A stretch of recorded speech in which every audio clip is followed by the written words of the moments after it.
Hello everyone, today I'm going to show you how to install mods in The Sims 4. First thing that you have to do is to go to the page where you are going to install the mod. I will download this mod. Now, after you install it and the download is finished, okay. My internet just fell down, disconnected, but okay. Now you will open the paste in the folder, and you will put this in your desktop,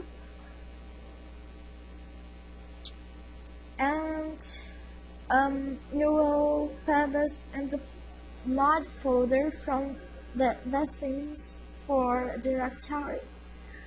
But how I find the Sims 4 detector? You will go in Documents.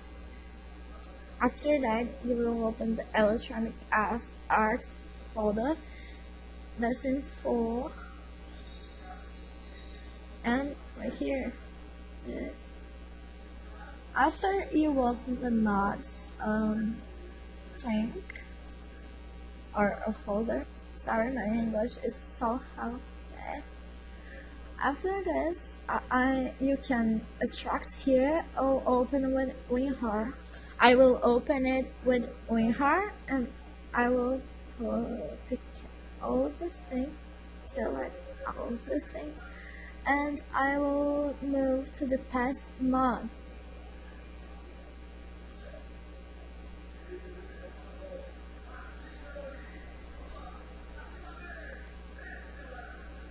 See? Okay. Now that you finish it, you will just open the game and it will be works.